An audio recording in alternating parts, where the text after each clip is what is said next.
साथियों, भारतीय सेना एक जबरदस्त कार्य करने जा रही है। जैसे हाल ही में मैंने आपको बताया था ना, थिएटर कमांड को लेकर आदेश जारी हुआ है भारतीय सेना में, ऐसे ही भारतीय सेना एक और बेहतरीन कार्य करने जा रही है, दैट इज नॉन एज उद्भव।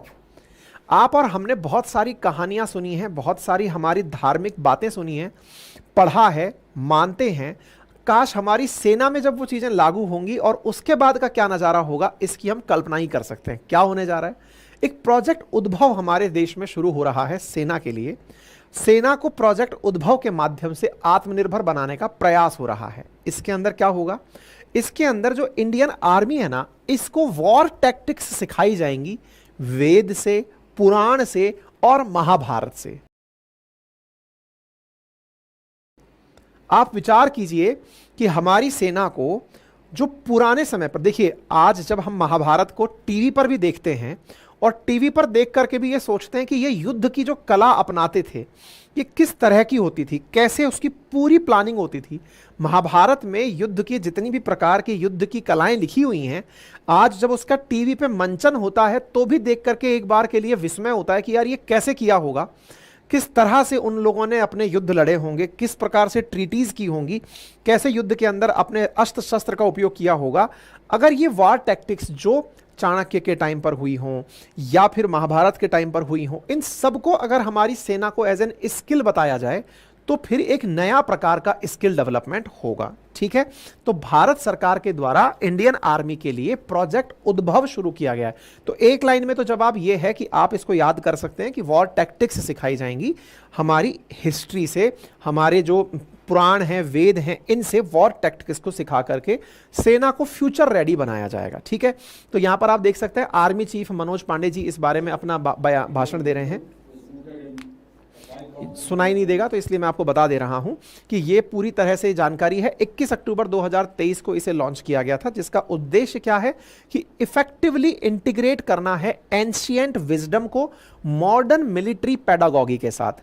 जैसे आज आपने, जैसे जब मैं एथिक्स की क्लासेस लेता हूं तो उसमें एथिक्स में गीता का एथिक्स भी पढ़ाया जाता है ताकि लोगों को मोरली ज्यादा स्ट्रांग बनाया जा सके। तो जब आप सिविल सर्वेंट्स को एथिकल बनाने के लिए गीता का एथिक्स पढ़ा सकते हैं, तो क्यों ना वॉर टैक्टिक्स, जिन लोगों का काम है वॉर लड़ना, उन्हें पुराने समय का, महाभारत के समय का, क्योंकि महाभारत के समय से गीता है, तो महाभारत के समय की वॉर टैक्टिक्स सिखाई जाए, उन्हें उससे भी कोई मतलब जो सस्टेनेबल डेवलपमेंट उस विचार में हो सकता है उसको किया जाए। ठीक है ना। Interdisciplinary research workshop and leadership seminar इस विषय पर आयोजित होंगी। प्रॉपर तरीके से इस विषय पर विचार विमर्श होकर लोगों को इस तरह की बातें डिस्कशन के माध्यम से सिखाई जाएंगी। ये काम होने जा रहा है। ठीक है, तो राजनाथ सिंह जी का ये आप अक्टूबर 21 का बयान वो देख सकते हैं, ट्वीट देख सकते हैं। First Indian military heritage festival was inaugurated in new Delhi.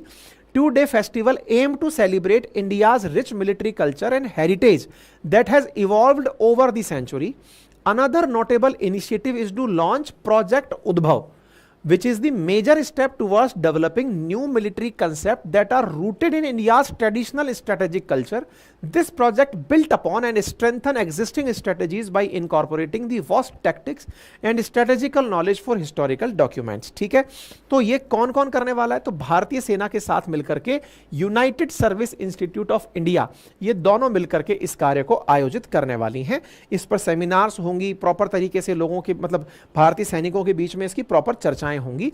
तो अभी जो आप देख रहे हैं 17 मई का ये जो नोट देख रहे हैं, प्रोजेक्ट उद्भव के तहत जो ये हमारा जो इंस्टीट्यूट है जिसका नाम है United Service Institute of India, इन दोनों ने मिलकर के हाल ही में प्रोजेक्ट उद्भव के तहत एक ऐसी ही मतलब पुस्तक भी तैयार की है जिसका कि आप यहां पर देख रहे हैं। तो ये देखिए, इंडियन आर्मी और यूनाइटेड सर्विस इंस्टीट्यूट को दिखाया गया है।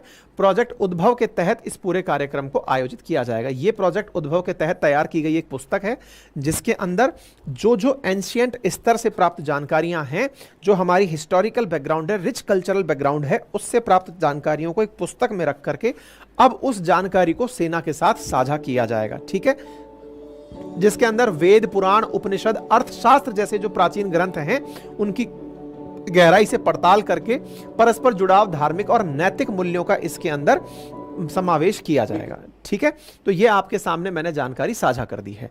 तो चाणक्य नीति से सीखना है, महर्षि वेद व्यास की महाभारत से सीखना है, वेद पुराण से सीखना है, ऋग्वेद से सीखना है, इन सब से सीख करके हमारे देश की सेना को और ज़्यादा अच्छे से युद्ध कौशल में अपने नॉलेज को काम में लेकर आगे बढ़ाना है। फिलहाल जो हमारी सेना है वो ब्रिटिशर्स के समय पर जो सिस्टम समझाए गए थे उन्हीं को ध्यान में रखकर काम करती है, लेकिन रामायण के काल में भी बहुत सी बातें ऐसी हैं जो डिप्लोमेसी के अंदर बहुत मायने रखती हैं। जैसे जयशंकर साहब का एक बयान है इस विषय पर, उनसे कहीं पूछा गया था, आपको मालूम होगा कि ये सब कुछ घटनाएं हैं कि वजह से अपन पढ़ते हैं सुनते हैं कि रावण जब सीता जी का अपहरण करके लेके गया था तो कैसे वो गया था, है ना। फिर हम ये पढ़ते हैं कि कैसे अंगद जब रावण के सामने गए थे तो वो अपनी ही पूंछ को आसन बना के उनके सामने बैठ गए, है ना। कैसे भगवान राम जो है मतलब हनुमान जी के माध्यम से पूरे लंका के अंदर डिप्लोमेटिक वार्ता करवाए। इस बात को लेकर जयशंकर जी का एक बयान काफ़ी ज़्यादा वायरल हुई है, जिसमें वो कह रहे हैं कि डिप्लोमेसी हमारे टाइम पर हुआ करती थी, मतलब भारत के अंदर जो एंशियंट टाइम था वो था डिप्लोमेसी का, जब भगवान कृष्ण दुनिया के सबसे बड़े डिप्लोमेट मान सकते हैं। बिल्कुल सही है, जब पांडवों के पास जाते हैं तो कहते हैं कि 5 गांव दे दो, 5 गांव नहीं देते तो युद्ध स्वीकार कर लो, है ना। तो मतलब डिप्लोमेसी बोले भगवान कृष्ण से ऊपर कौन जानेगा। हनुमान जी दूसरे सबसे बड़े डिप्लोमेट, जो कि रावण के सामने जाकर उसकी लंका को आग लगा आते हैं, माता जी का पता लगा आते हैं और फिर इंडिया मतलब वापस भारत आकर के बताते हैं कि देखिए ऐसे ऐसे है ना। तो इस बारे में आपने एक बयान दिया है जो काफी बड़े डिप्लोमेट एक श्री कृष्ण थे, एक हनुमान जी थे। जयशंकर साहब मतलब इस बात को इन्होंने अंगद जी के बारे में भी यही बात करी कि वो कैसे वहां पर पहुंचे, तो बोले डिप्लोमेसी में इसका मतलब ये नहीं है कि केवल वहां जाकर के बातें ही रखनी है, युद्ध भी लड़ना पड़ा तो लड़कर के चले आए हनुमान जी, आग लगाया उनके जाकर के। तो कहने का मतलब ये है कि हमारी जो वर्तमान सरकारें हैं वो इस विषय पर अब विचार कर रही हैं कि जब हमारा इतना रिच कल्चरल हेरिटेज है तो उसका उपयोग क्यों ना हमारी कूटनीति में किया जाए।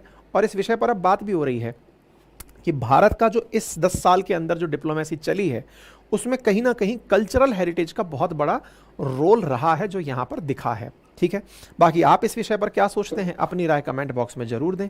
फिलहाल के लिए इतना ही। चैनल पर नए हैं तो सब्सक्राइब कर लीजिए, अपने साथियों को जरूर साझा करिए, उन्हें भी बताइए कि वो अपने लिए कुछ जरूरी समय निकालें। ठीक है।